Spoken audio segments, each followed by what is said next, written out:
नमस्ते जी साथियों, मैं प्रशांत शुक्ला आप सभी का आपके अपने यूट्यूब चैनल प्रशांत मैथ्स पे स्वागत करता हूं। सीजीएल मेंस वाले साथियों के लिए आज कॉन्फिडेंस बूस्टर में कोऑर्डिनेट ज्योमेट्री के कुछ क्वेश्चन करेंगे। आज की क्लास में हम लाइन से रिलेटेड बातों की चर्चा करेंगे। इसके बाद वाली की वीडियो में जो आएगी उसमें कोऑर्डिनेट में हम इक्वेशन और अपने पास एरिया के बारे में बात कर लेंगे।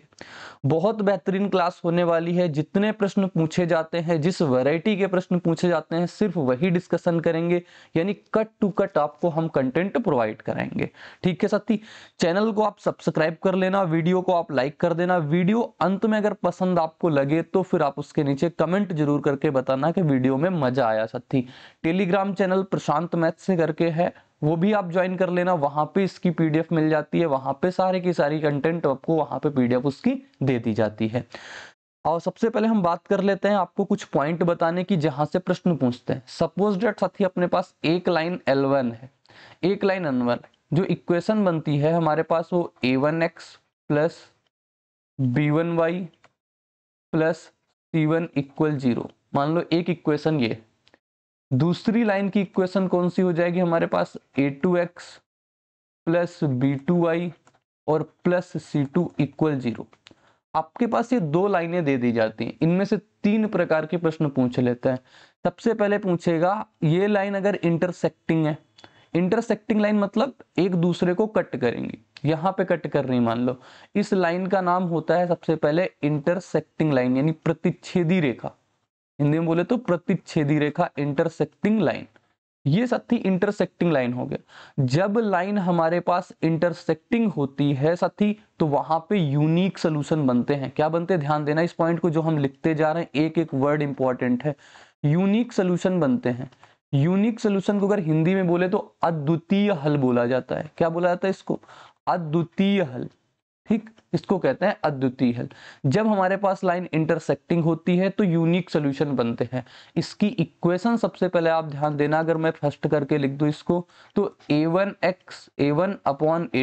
इज नॉट इक्वल B1 होता है। क्या होता है, A1 is not equal B1 कई बार इसको आगे सॉल्व करके स्टेटमेंट के फॉर्म में देते हैं A1 is not equal B1 तो ये पॉइंट भी आप दोनों तैयार कर लेना। ये तैयार कर लोगे तो ये आपकी बात तो बन जाएगी।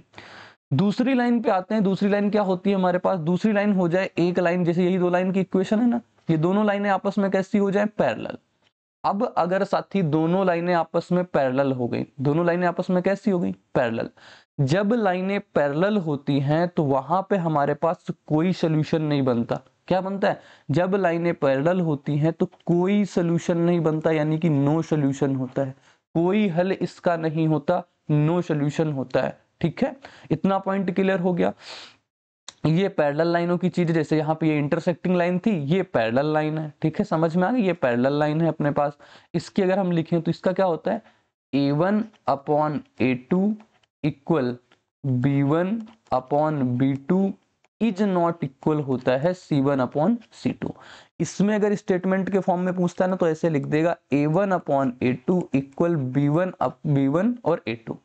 इसको कभी कभी ऐसा भी लिखा देखा मिल जा सकता है, तो आप ये मत घबराना कि ये चीज कहाँ से लिख दी है। तो कभी ये कभी वो में आपको देखने को मिल जाता है। ठीक है, आप वैसे इतना तैयार करके चलोगे ना, मैक्सिमम प्रश्न आपके यहाँ से बन जाते हैं।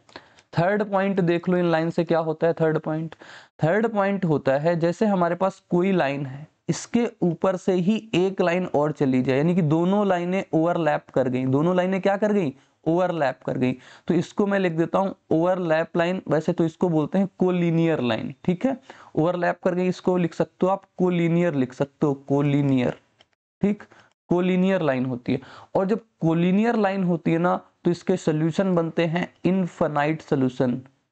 इनफाइनाइट मेनी सोल्यूशन ऐसा बोला जाता है इसको, इनफाइनाइट मेनी सोल्यूशन, यानी कि इसके असीमित हल हो जाते हैं। बहुत ज्यादा सोल्यूशन इसके हो जाते हैं, क्योंकि यहाँ पे भी हो जाएगा, यहाँ पे भी हो जाएगा, यहाँ पे भी, ऐसे ऐसे हो जाते हैं। ठीक है, तो इसका जो आप लिखोगे ना वो ऐसे लिखोगे A1/A2 equal B1/B2 equal C1/C2। ये चीज होती है। यहां से भी अगर आप इसको लिखना चाहते हो इसको बराबर करके लिख सकते हो, जैसे ये चीज लिखी हुई। ये बात तो पूछी गई है अभी तक, इनमें से नहीं पूछा गया है, लेकिन आप इसको भी अरेंज करके लिख सकते हो। सभी को ये पॉइंट क्लियर हो गया ना, बताओ। इतना पॉइंट सभी को क्लियर हो गया होगा तो नेक्स्ट क्वेश्चन पे चलते हैं अपने पास, नेक्स्ट प्रॉपर्टी पे। नेक्स्ट प्रॉपर्टी क्या होती है, जैसे मान लो हमारे पास कोई ये कार्टेशियन प्लेन है, अपने पास ऐसे ही होता है। ये हमारे पास एक्स अक्ष होता है, ये हमारे पास वाई होता है। ये एक्स पॉजिटिव होता है, ये वाई पॉजिटिव होता है, ये एक्स निगेटिव होता है और ये वाई निगेटिव होता है। ये इंपॉर्टेंट बात समझना है यहाँ पे। ये होता है हमारे पास मूल बिंदु, ओरिजिन पॉइंट होता है। ओरिजिन पॉइंट इसको बोलते हैं मूल बिंदु। इसके जो निर्देशांक कोऑर्डिनेट होते हैं वो 0,0 होते हैं। 0,0 का मतलब आप समझना, ये जैसे 0 लिखा हुआ है 0,0, ये x का मान होता है और ये y का मान होता है। ठीक है, मैं जैसे आपसे बोलूं 4 बातें लिखूंगा यहाँ पे। जो x अक्ष पर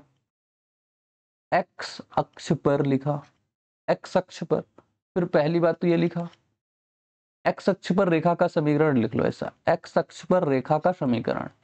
ठीक, रेखा का समीकरण यानी कि equation of line on x axis, ऐसा बोल सकते हो इसको। ठीक, अब सेकंड में लिख देता हूं y अक्ष पर, बस बातों को समझना, y अक्ष पर। ठीक, फिर मैं थर्ड में लिखता हूं x अक्ष के समांतर, x अक्ष के समांतर यानी parallel to x axis, x अक्ष के समांतर। फिर मैं चौथा पॉइंट लिखता हूं आप सभी के सामने y अक्ष के समांतर। ठीक, बहुत आसान चीज होती है, बस आप अगर एक साथ पढ़ के चलो, मैं सारी चीजें समाप्त कर देता हूं एक बार में, देखो। ठीक, एक्स अक्ष पर रेखा का समीकरण, एक्स अक्ष का मतलब क्या है, रेखा का समीकरण कहीं ना कहीं इस लाइन पे आएगा, एक्स अक्ष पे आएगा ना, इस लाइन पे आएगा पूरी की पूरी कहीं ना कहीं पे। तो एक्स अक्ष पर जो रेखा का समीकरण होता है ये y बराबर क्या होता है, 0। ये पॉइंट आप ध्यान देना, एक्स अक्ष पर रेखा का समीकरण y बराबर 0 होता है। y अक्ष पर साथी रेखा का समीकरण क्या हो जाएगा, बोलोगे यहाँ पे x बराबर 0, क्योंकि y एक्सिस पे x क्या ही करेगा, बोलोगे हाँ सच में x क्या ही करेगा यहाँ पे, तो x यहाँ पे कुछ नहीं करेगा। तो ये हो जाएगा हमारे पास x बराबर 0। y अक्ष पर रेखा का समीकरण x बराबर 0।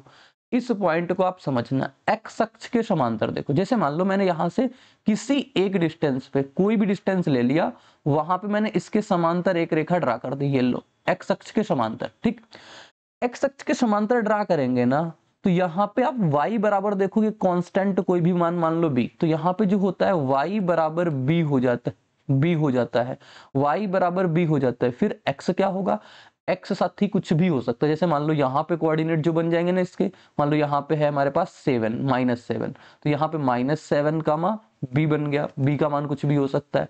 यहाँ पे मान लो हमारे पास 6 है तो -6 का मान b बन जाएगा। यानी x की फ्लक्चुएशन आती रहेगी, x यहाँ पे कुछ हो जाएगा, यहाँ पे कुछ हो जाएगा, यहाँ पे कुछ हो जाएगा, यहाँ पे कुछ हो जाएगा, लेकिन b की जो डिस्टेंस है वो सेम रहेगी। पैरेलल लाइनों की यही तो खासियत होती है कि उनके बीच की डिस्टेंस सदैव सेम होती है। ठीक है, लेकिन अगर ये बोल दे x अक्ष के समांतर, x अक्ष के समांतर, मेरी बात को ध्यान से सुनना, x अक्ष के समांतर y अक्ष पर रेखा का समीकरण, तो x अक्ष के समांतर y अक्ष पर, तो यानी कि यहां की बात तो बोला है, तो यहां की बात क्या हो जाएगी, 0, y।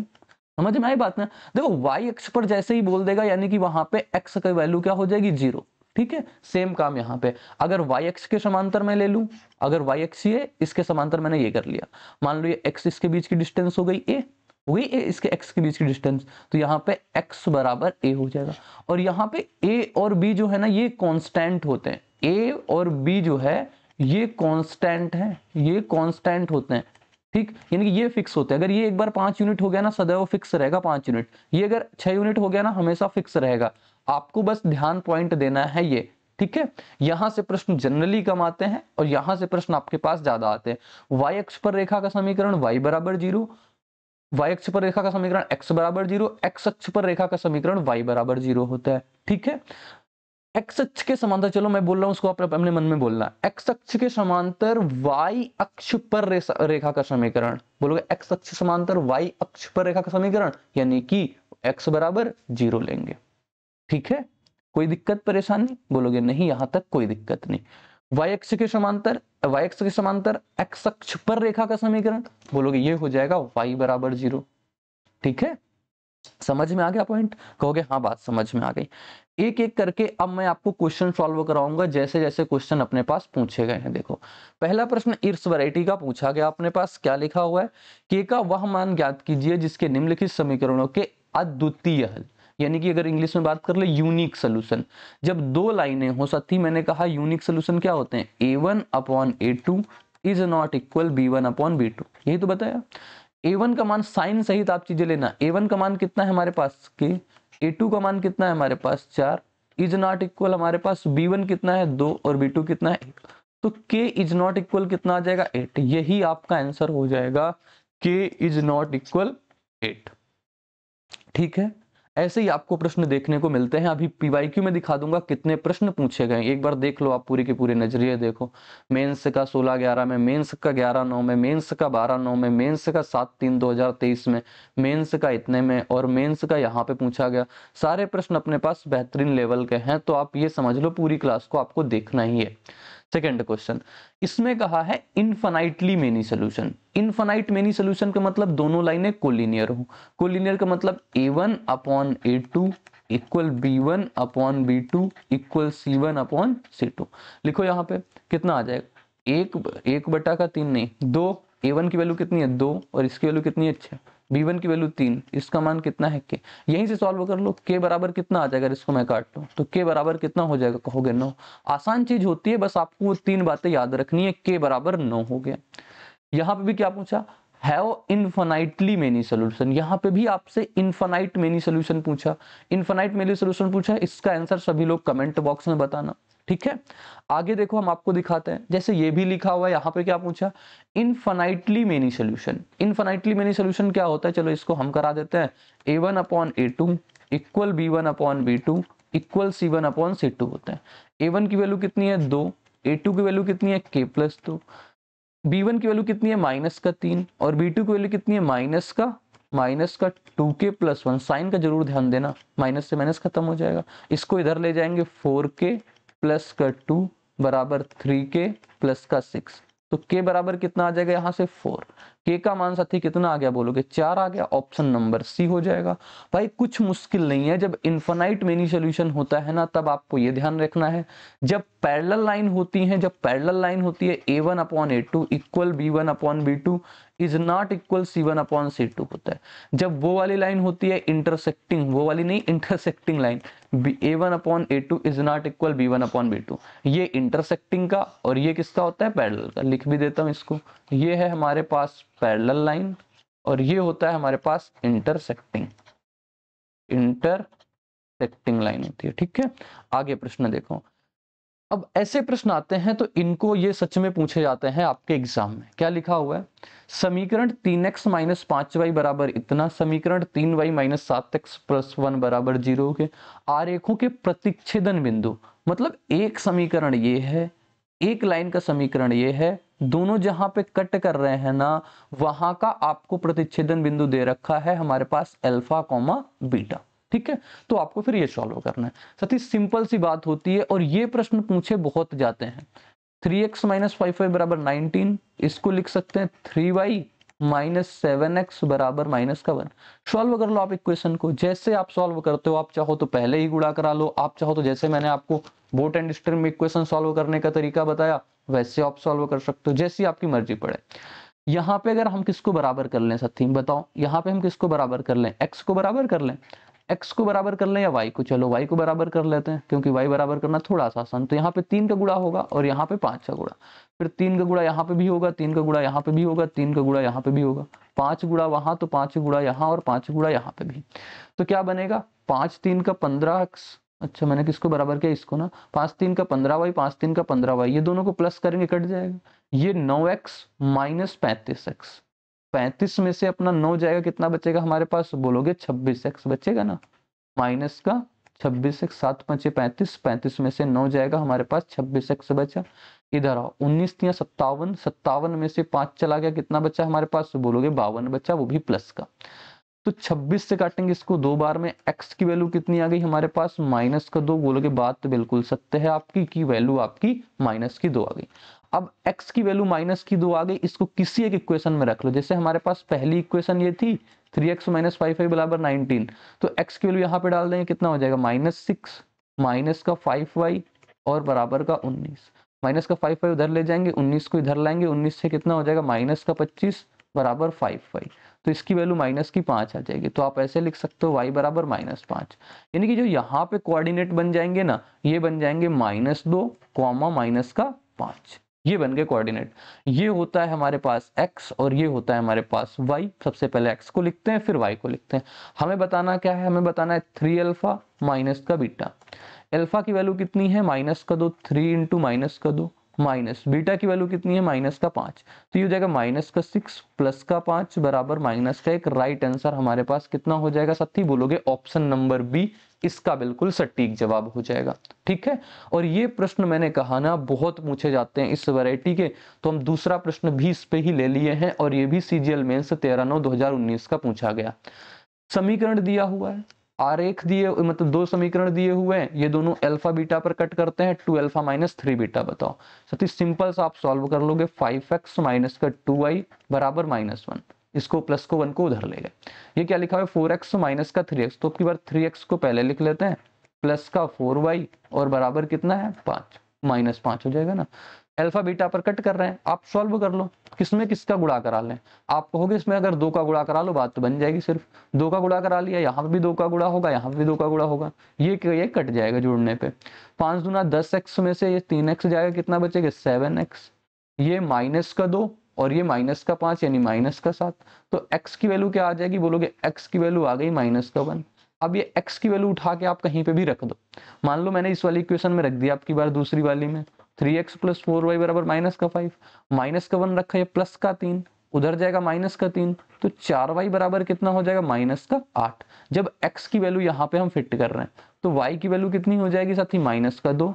अब y की वैल्यू -2, तो हमारे पास कोऑर्डिनेट क्या बन जाएंगे -1, -2, यानी अल्फा ये हो गया, बीटा ये हो गया। बस ये लॉजिक आपको सोचना है कि अल्फा ये है और बीटा ये है।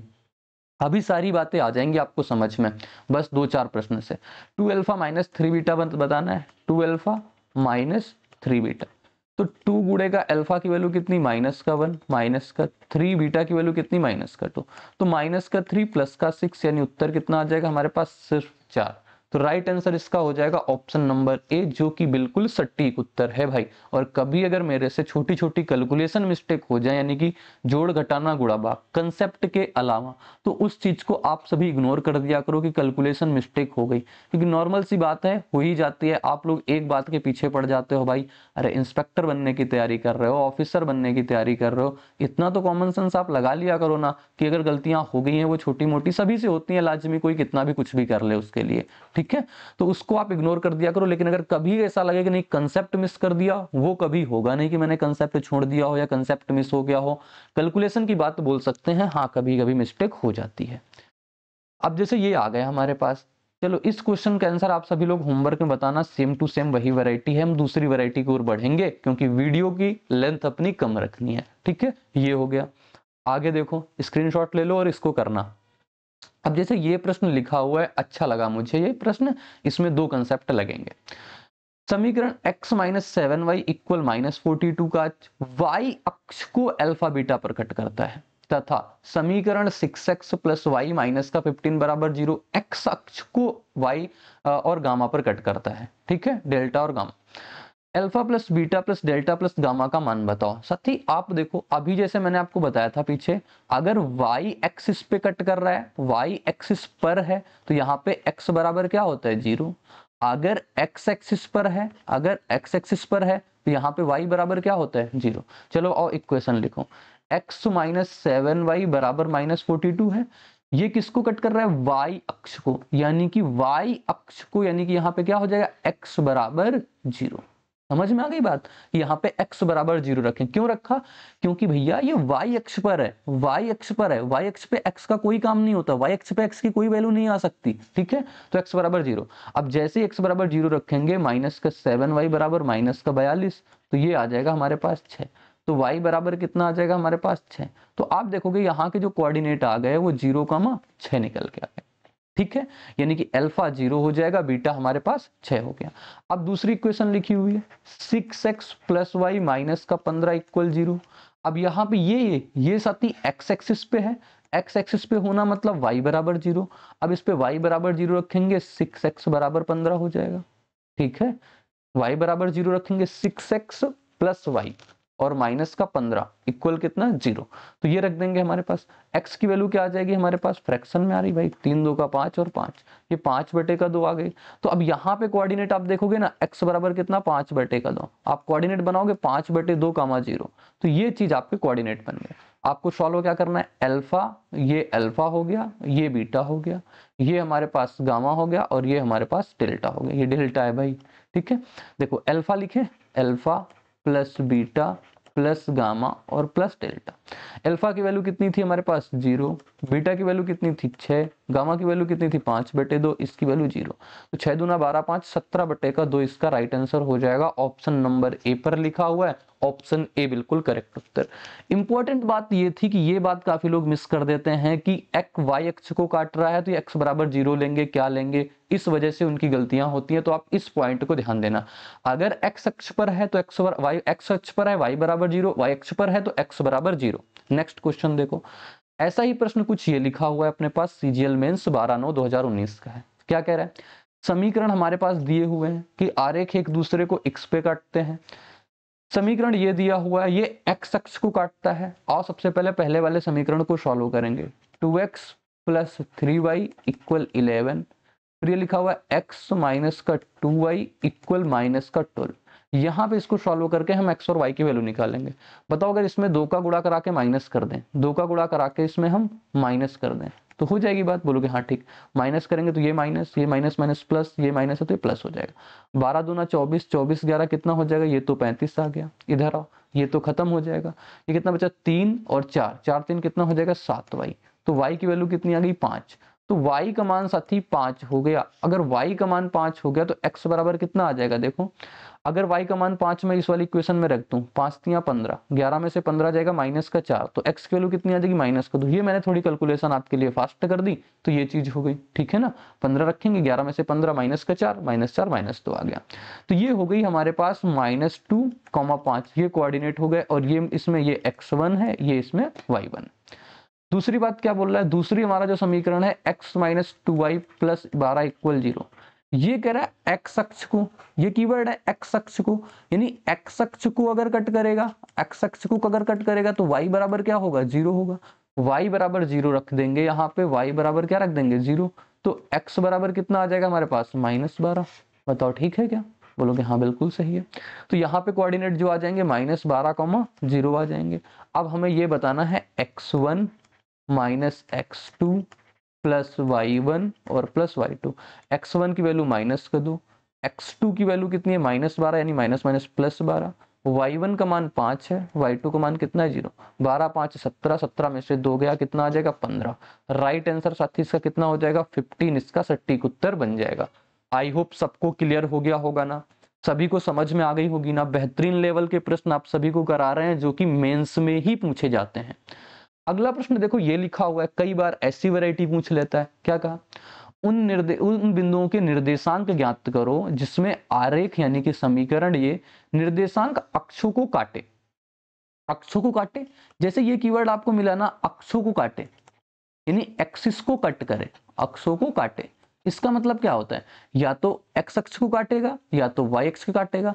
जब एक्स अक्ष को काटेगा तो वाई बराबर 0, जब y अक्ष को काटेगा तो वहां पे x बराबर 0। कहोगे हाँ बात आपकी सत्य है। तो जैसे हमारे पास ये इक्वेशन लिखी हुई है 57x माइनस का 19y बराबर 399, मैंने कहा ये x अक्ष को कट करे, x अक्ष को कट करे। अगर x अक्ष को कट करे आपके दिमाग में तुरंत आ जाएगा y बराबर 0। अब y बराबर जैसे ही यहाँ पे 0 रखेंगे 57x बराबर कितना हो जाएगा 399। तो 57 से कटे कितनी बार में 7 7 49 होता है 7, x की वैल्यू 7 आ गई। तो आपके कोऑर्डिनेट क्या बन जाएंगे यहाँ पे 7, 0। आप देखो जहां पे 7,0 मिलेगा वही आंसर होगा, नहीं कि ये नहीं होगा। एक्स अक्ष पर कितना 7,0, इनमें से कोई एक आंसर है। दूसरा देखते हैं, यही हमारे पास इक्वेशन है, जब वाई अक्ष को काटेगी, जब वाई अक्ष को कट करे तो वहां पे क्या होता है, x बराबर 0। कहोगे हाँ बात सही, x बराबर 0 रखेंगे तो माइनस का 19y बराबर कितना हो जाएगा 399। y की वैल्यू कितनी आ जाएगी 19 दूना 38, 19 से कम 19 और ये माइनस का, तो -21 वाला राइट जवाब हो जाएगा ये। भाई ऐसा प्रश्न जब कभी भी आए ना, तब आप ये सोचना अगर x अक्ष को कट कर रहा है तो y बराबर 0, y अक्ष को कट कर रहा है तो x बराबर 0 कंसेप्ट लगाते हैं। ठीक है, क्लियर हो गया पॉइंट। आगे बढ़ते हैं। नेक्स्ट क्वेश्चन देखो ये रहता है हमारे पास, इस वैरायटी के प्रश्न भी पूछ लिए जाते हैं। क्या कहा, समीकरण 7x प्लस 11y बराबर 3, 8x प्लस y बराबर 15 आलेख बिंदु P पर, ये वाली टर्मिनोलॉजी बहुत पूछी थी, P पर प्रतिच्छेद करते हैं हमारे पास, इंटरसेक्ट एट द पॉइंट, यहाँ पे ये वाली लाइन आपसे काफी ज्यादा प्रश्न इसी से बनते हैं। ठीक है, समीकरण के आलेख पर स्थित है। सबसे पहले आप क्या करोगे, इन दोनों समीकरणों को सॉल्व कर लो। बराबर कितना 3, 8x प्लस वाई बराबर कितना हो जाएगा 15। सॉल्व करो। कैसे सॉल्व करोगे, जब देखो कैलकुलेशन आप चाहो तो यहाँ पे 11 का गुणा करा के आप माइनस करके निकाल सकते हो, या फिर थोड़ी सिंपल अगर कैलकुलेशन कराना चाहते हो जैसे मैंने इक्वेशन सॉल्व करने का बताया वैसे भी कर सकते हो। अगर मैं साथी यहाँ पे 11 का गुणा करा दूं, यहाँ पे भी 11 गुणा, क्योंकि वाई को हटा देंगे, 11 गुणा करा दूं और माइनस कर दूं तो इससे ये तो खत्म हो जाएगा। 11 8 88, 88 में से 7 चला गया, कितना बचेगा माइनस का 81x बराबर 15 11 कितना, 15 गुणा 11 कितना 150, 150 15 165, 165 में से हमारे पास 3 चला जाएगा, माइनस से कितना बचेगा 162। तो 81 से कटे कितनी बार में, 2 बार में, माइनस से माइनस खत्म। x की वैल्यू कितनी आ गई अपने पास 2, बताओ। ठीक है, अगर x की वैल्यू 2 आ गई तो y का मान हम निकाल सकते हैं क्या, बताओ। किसी एक इक्वेशन में मान लो इसमें डाल देते हैं, x बराबर 2, 7 दूनी का 14, 14 इधर जाएगा, माइनस का 11 हो जाएगा, y बराबर कितना हो जाएगा माइनस का 1। तो हमारे पास जो कोऑर्डिनेट निकला है 2, -1 निकला है, यानी कि हम ये कह सकते हैं x का मान ये है, y का मान ये। अब इसके बाद आप क्या करोगे साथी, इसके बाद तरीका ये होता है, आप एक एक ऑप्शन में जाओ, वहां पे x और y की वैल्यू फिट करो, जो सेटिस्फाई कर जाए वो आंसर। और ये दिमाग में बिल्कुल ही मत डालना कभी 2 ऑप्शन भी फिट करेंगे, नहीं करेंगे, सिर्फ एक ही सोल्यूशन होगा। ठीक है, अब देखो यहाँ पे रखते हैं, 2 दूना 4, 4 माइनस 1 कितना 3, ये नहीं सेटिस्फाई कर रहा है। 2 दूना 4, 4 प्लस 1 हो जाएगा 5, नहीं होगा। 3 दूना का 6 माइनस 5 बराबर 1, ये सेटिस्फाई कर गया, आंसर होगा। 3 2 का 6, 6 माइनस 2 कितना होता है हमारे पास 4, ये भी नहीं होगा। ठीक, तो ये भी नहीं होगा। तो इस प्रकार के प्रश्न को आप इस प्रकार से टैकल कर सकते हो भाई, इसका राइट आंसर ये बन जाएगा। डिफरेंट वैरायटी लाइन से जितनी होती है वो मैं करा रहा हूं। देखो ये प्रश्न लिखा हुआ है, इस प्रश्न का आंसर क्या आप सभी लोग होमवर्क में बता सकते हो। चलो अच्छा, वीडियो को पॉज करो, यहीं पे करो और इसका आंसर सबसे पहले छापना, फिर मैं करा देता हूं। ये 19/1/2022 में पूछा, समीकरण 4x प्लस का ये लिखा हुआ है और ये ग्राफ बिंदु P पर प्रतिच्छेद करते हैं, टर्मिनोलॉजी वही है। P के समीकरण ग्राफ पर किस ग्राफ पर स्थित है, समझो। ये क्या लिखा हुआ है मेरे पास, 4x प्लस वाई बटे का 3 और प्लस 8 बटे का 3 बराबर कितना है 0, नहीं बराबर 8 बटे 3 है ना, इसको हटाते हैं।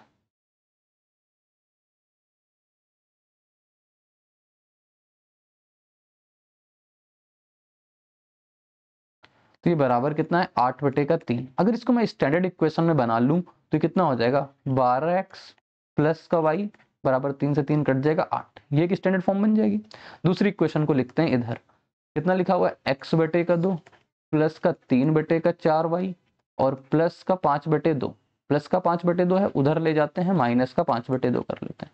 सॉल्व करेंगे, 4 एलसीएम आ जाए, कितना हो जाएगा 2x प्लस का 3y बराबर माइनस का 5 बटे का 2।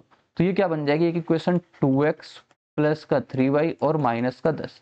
जब इसको सॉल्व करेंगे ना, 2 से काटेंगे, तो ये बन गई हमारे पास स्टैंडर्ड इक्वेशन। सबसे पहले हम इनको सॉल्व करके क्या निकालेंगे, इनको सॉल्व करके हम प्रतिच्छेदन बिंदु है x और y के मान निकालेंगे।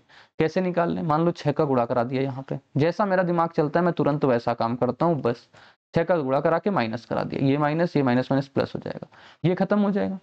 6 3 का 18, 18 में से y जाएगा तो कितना बचेगा माइनस का 17y बराबर 10 6 का 60, 60 में से 8 जुड़ जाएगा, कितना हो जाएगा 68, 17 चौको कितना हो जाएगा 68। यहाँ पे साइन की गलती लोगों से बहुत होती है तो वो ध्यान देना।